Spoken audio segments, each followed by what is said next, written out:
There are moments in history where the world changes. Not with a bang, but with the stroke of a pen on a check.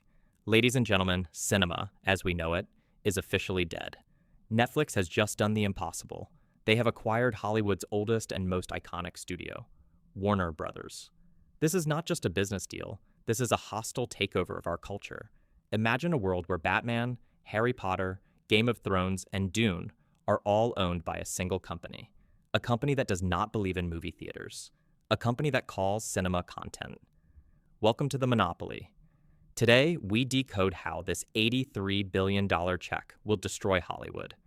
Why is there a secret war between Donald Trump and Silicon Valley to stop this deal? And the most terrifying part, why does Netflix want movies to be bad? So, let's look at the numbers, because they are staggering. For months, the market speculated that Warner Bros. Discovery was struggling. They were buried under massive debt. David Zaslav, their CEO, was brought in for one reason only, to make the company sellable. In the media, they called him the butcher.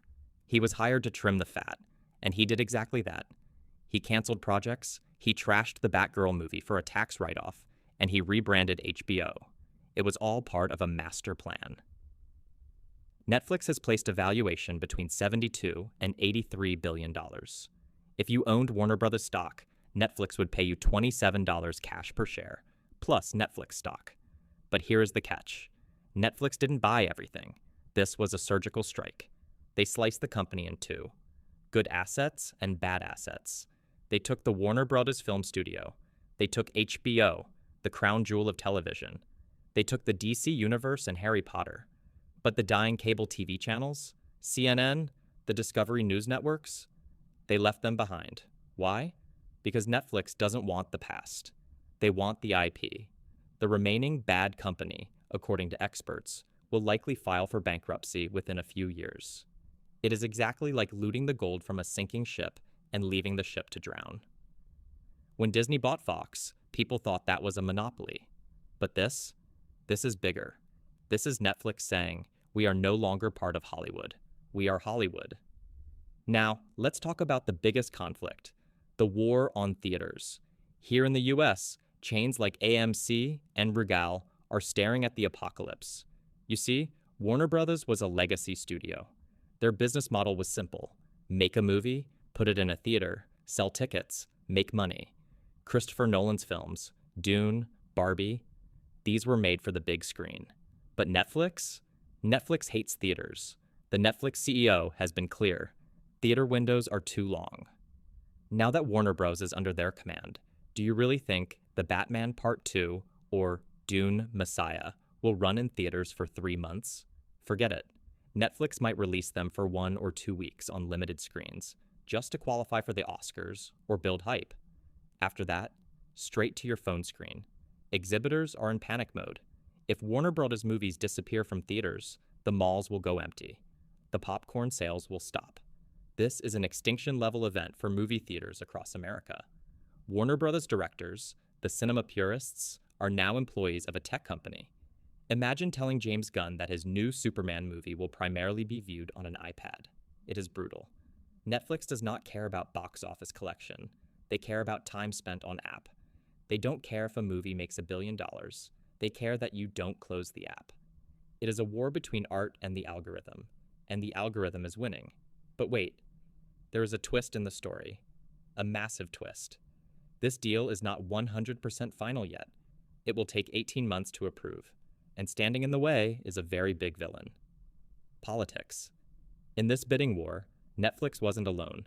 Standing against them was Skydance Media and Paramount. And who runs Skydance? David Ellison. Who is David Ellison? He is the son of Larry Ellison, the owner of Oracle and the third richest man in the world. And who is Larry Ellison? He is one of the biggest donors to Donald Trump.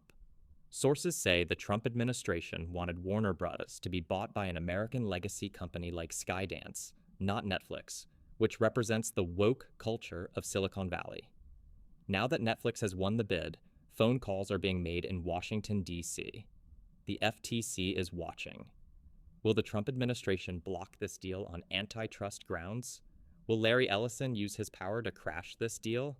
If this deal fails, Warner Bros. Goes into bankruptcy. It is a Game of Thrones episode playing out in real life. Tech billionaires fighting over who gets to control Batman. Now let's get to the most disturbing part. Why this is bad for you, the viewer. As I said, the Netflix business model is different. For Warner Bros., the equation was good movie equals more tickets sold equals more money. That is why they needed quality. But for Netflix, the equation is retention equals money. They don't care if the movie is good. They just need you to not cancel your subscription. In fact, Netflix internal data scientists have realized that mediocre movies are sometimes better. Movies that can play in the background while you do laundry or scroll on your phone. They want second screen content. Even if the quality of Warner Bros. Movies drops, even if the DC movies become terrible, you will still pay your $20 a month. Why? Because they own the back catalog. You will pay to watch Friends and Harry Potter again. Netflix doesn't need to make art. They need to make noise. This is content soup. They are turning cinema into video files. It doesn't matter what the characters are saying, as long as something is moving on the screen to keep the subscriber engaged. This is the future, the dumbing down of entertainment. So, what happens next? We are in 2025. Mark my words, by 2030, cinema halls will be like museums. Only rich people and purists will go there.